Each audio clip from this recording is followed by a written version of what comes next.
Dans le basket moderne, certains joueurs impressionnent par leur explosivité, d'autres par leur dingue spectaculaire et leurs actions virales. Mais parfois, les joueurs les plus dangereux sur les terrains sont ceux qui jouent avec calme, précision et intelligence.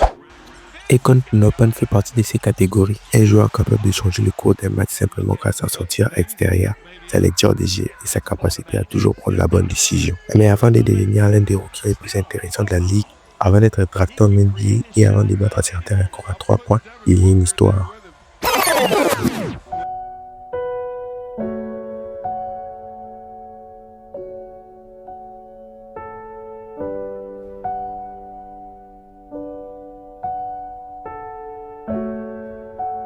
Une histoire qui commence déjà bien loin des projets NBA, dans une famille où les baskets faisaient déjà partie du quotidien. Bienvenue dans l'épisode 2 des NBA Series. Aujourd'hui, nous allons découvrir l'histoire de Akon Nopen. Akon Nopen naît le 3 août 2005 aux États-Unis dans l'État du Wisconsin. Très tôt, il grandit dans un environnement où le basket est déjà très présent. Dans la maison familiale, les matchs sont souvent regardés à la télé, les discussions tournent autour du jeu et les terrains des baskets ne sont jamais très longs. Mais surtout, Akon grandit en regardant son père qui a lui-même joué au basket universitaire. Pour un enfant, voir un parent jouer ou parler des jeux avec passion peut rapidement devenir une source d'inspiration. Et c'est exactement ce qui s'est passé. Très jeune, Akon touche ses premiers ballons de basket. Au début, ce sont simplement des moments de jeu, des tirs improvisés, des dribbles maladroits dans l'allée de la maison ou sur les petits terrains du quartier. Mais très vite, ces moments deviennent une habitude. Les ballons deviennent presque une extension de ses mains. Et même si personne ne peut encore imaginer son avenir à ces moments-là, mais une chose est déjà claire. Akon Nopen passe énormément de temps avec un ballon de basket. Petit à petit, les gestes viennent plus naturellement. Les tirs deviennent plus précis et sans vraiment s'en rendre compte, il commence déjà à construire la base du joueur qui deviendra plus tard. Très jeune, Akon développe une compréhension du basket. Il passe des heures à travailler son tir, à répéter les mêmes gestes et à perfectionner les bases du jeu.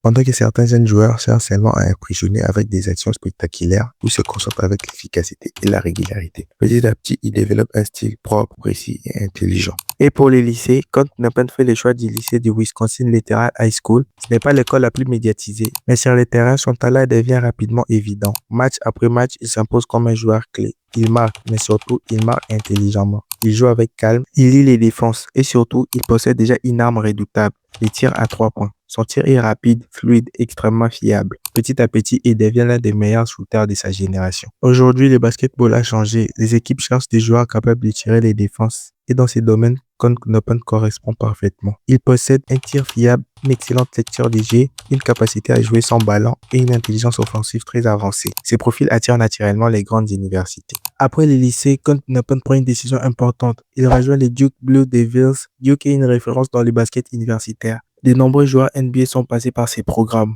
Jason Tatum, Zion Williamson, Kyrie Irving, Brandon Ingram et Paolo Banchero. Voici quelques noms des joueurs qui sont passés par Duke avant d'être draftés en NBA et ils ont souvent été dans les premiers tours de la draft. Ce qui prouve que Duke a un bon programme pour la formation des jeunes joueurs. Pendant des années, l'équipe a été dirigée par le coach Mike, communément appelé le coach K parce que son nom était trop compliqué à prononcer. Un coach légendaire qui a battu plusieurs records avec Duke, notamment les records de ses 7 victoires en carrière lors d'un tournoi NCAA et les a donné aussi 5 championnats nationaux. Donc, rejoindre Duke, c'est entrer dans un environnement où chaque détail compte, chaque match devient une vitrine et chaque performance est observée. À l'université, les niveaux montent, les jeux plus rapides, plus physiques, plus exigeants, Akon doit s'adapter. Mais c'est aussi là qu'il prouve qu'il peut évoluer à un niveau supérieur, qu'il peut garder son efficacité et qu'il peut avoir un impact dans une équipe ambitieuse.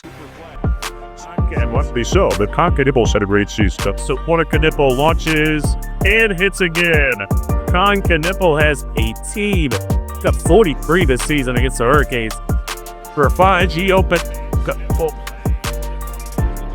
Après son passage à Duke, Akon Nopen se présente à la draft NBA et ce soir-là, son nom est appelé en 4e position par les Charlotte Hornets. Charlotte Hornets select Konkanippel from Duke University.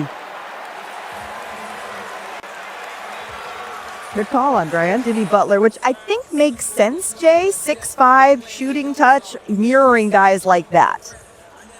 Well, he's the best catch and shoot guy in this draft. Konkanippel's got deep range, shot 48% on corner threes, and his shooting mechanics and his shot preparation, his low base, near perfect. and he catches it to shoot it. And you've got Un moment qui marque les débuts d'une nouvelle vie. Mais dès sa première saison, il ne se contente pas d'apprendre, il marque déjà l'histoire. Il a réussi sa 7 tirs à 3 points en 59 matchs, dépassant les records de Keegan Murray et il est fait avec 21 matchs d'avance. Encore plus impressionnant, il devient le joueur le plus rapide de l'histoire de la NBA à atteindre les 100 tirs à 3 points en seulement 29 matchs et pour un rookie, c'est une performance exceptionnelle. L'histoire de Con Knuppel est celle d'un enfant construit avec patience, précision et intelligence. Depuis son enfance dans le Wisconsin jusqu'à la NBA, chaque étape a contribué à former le joueur qu'il est aujourd'hui. Mais cette saison, un autre défi se présente à lui, la course au trophée des rookies de l'année. Face à lui, un autre talent de sa génération, Cooper Flagg. À l'heure où cette vidéo est tournée, la saison régulière n'est pas encore terminée. Il reste encore une dizaine de matchs et tout peut encore se jouer. Mais si Con Knuppel parvient à remporter ce trophée, ce serait une récompense majeure, un trophée qui viendrait confirmer une saison rookie déjà impressionnante.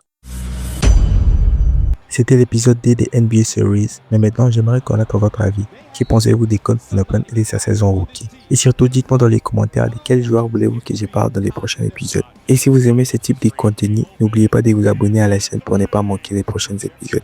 Parce que dans cette série, derrière chaque joueur NBA, il y a toujours une histoire.